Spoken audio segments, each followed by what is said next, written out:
What's going on, everybody? It's none other than B Grade himself, and today we're going to be doing another book review. This time I want to talk about the first novel in the Witcher series, The Last Wish.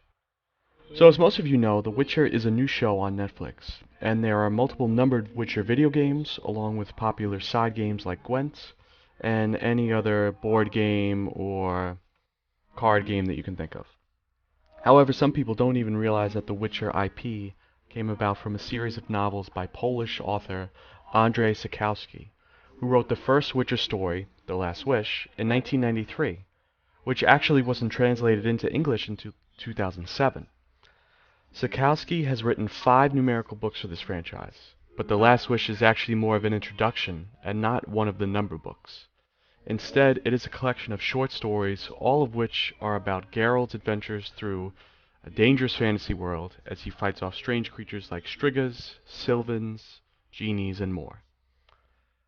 This book takes place in a medieval setting in a land simply known as the Continent, and we follow Geralt of Rivia, who is a Witcher. Simply put, a Witcher is not a witch, but kind of like a superhuman, who's been trained from birth and had numerous experiments done on him to make him a state-of-the-art monster hunter. In this universe, you are just as likely to encounter one of Sapkowski's monsters as you are to a human, dwarf, or even an elf. Simply put, witchers in this world go from town to town, kill monsters, and claim the reward. Now, I read this book after I watched Season 1 of The Witcher, and that's where a majority of the source material comes from. The show basically took the stories from The Last Wish, along with some plot from the very first numbered book, which is Blood of Elves, and made it into one season, which in my opinion worked very well. I really enjoyed this book because, for one, I knew most of what was going on thanks to the show, so I was really able to visualize everything happening, and the writing of Sapkowski just elevated what was in the show and took it to a higher level. In addition, I really enjoyed that the book was a bunch of short stories, so it was less about remembering names and places, and instead I could just enjoy each story as its own thing, where for the most part Geralt was the only common denominator.